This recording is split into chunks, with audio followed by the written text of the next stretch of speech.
నిత్య కృత్యం అయిపోయింది. ఆ రోజు మీడియాని బ్లాక్ మెయిల్ చేసి ఒక బ్లూ మీడియా ద్వారా వార్తల్ని కంట్రోల్ చేసి వాళ్ళకి వాళ్ళు సొంత డబ్బాలు కొట్టుకొని వాళ్ళకి వ్యతిరేకంగా వాస్తవాలు ఎవరన్నా వెలికి తీస్తే వాళ్ళ మీద కేసులు పెడతానికి జీవో తీసుకొచ్చి అనేక రకాలుగా గత 5 సంవత్సరాలు ప్రజాస్వామ్య చరిత్రలో ఎక్కడా దేశంలో లేనటువంటి విధంగా ఆంధ్రప్రదేశ్లో ప్రజాస్వామ్యానికి మచ్చదచ్చినట్టుగా జగన్మోహన్ రెడ్డి పరిపాలన, వైసీపీ పరిపాలన కొనసాగింది.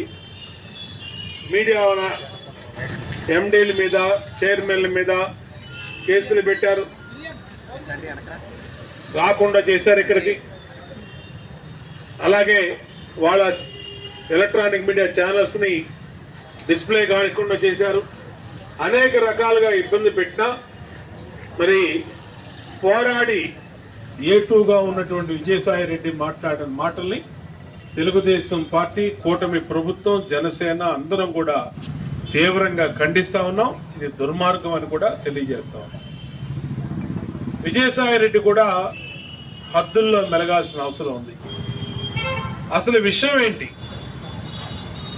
ఎవరి మీద ఆరోపణ చేశారు? ఎవరి మీద ఎంక్వైరీ కోరారు? ఆ బిడ్డకి తండ్రి నేను కాదని భర్త చెప్తా ఉంటే భర్త మాటల మీద సమాధానం చెప్పలేని విజయసాయి రెడ్డి మీడియా వ్యక్తులను తిడతాం, అనరాని మాటలు అంటాం. నేను అడుగుతా ఉన్నా విజయసాయి రెడ్డి, నీకు మీడియా వ్యక్తులను విమర్శించే, తిట్టే హక్కు నీకు ఎక్కడది? ఎవరు తీసుకొచ్చారు ఈ విషయాన్ని వెలుగులోకి? ఆమె గర్భవతి అయిందని ఎవరికైనా తెలుసా? లేదని తర్వాత బిడ్డ పుట్టాడని ఎవరికైనా తెలుసా? ఆ బిడ్డకి నీకు సంబంధం ఉందని ఎవరికైనా తెలుసా? ఎవరన్నా ఊహాగానాలు ఏమన్నా మాట్లాడారా, ప్రచురించారా, ఎలక్ట్రానిక్ మీడియాలో చూపించారా? స్వయానా వాళ్ళ భర్త మాట్లాడాడు, నేను విదేశాల్లో ఉండగా ఇలా జరిగింది అని చెప్పి. దానికి నువ్వు సమాధానం చెప్పాలా? లేదంటే ఎంక్వైరీ చేయించుకోవాలా? లేదంటే DNA టెస్ట్ చేయించుకొని నీ నిర్దోషత్వాన్ని నువ్వు నిరూపించుకోవాలా? నువ్వు ఒక ఎంపీగా ఉన్నావు, వైసీపీలో నాయకుడిగా ఉన్నావు, ఏటూ ముద్దాయిగా ఉన్నావు, గతంలో జైలుకి వెళ్ళావు, 18 నెలలు జైల్లో ఉన్నావు.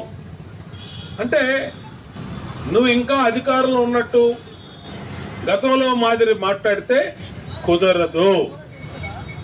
ఇవాళ ఆంధ్రప్రదేశ్లో మీడియాకి రక్షణగా కూటమి ప్రభుత్వం ఉంది. 4th పిల్లర్ అయినటువంటి సమాజంలో 4th ఎస్టేట్ అయినటువంటి మీడియాకి రక్షణగా ఈ కూటమి ప్రభుత్వం ఉంటుంది. నీ గుండాయిజం, నీ రౌడీజం, నీ ఫ్యాక్షనిజం, లేదంటే అహంకారంతో, డబ్బుందన్న అహంకారంతో నువ్వు మాట్లాడే మాటలు చెల్లవు.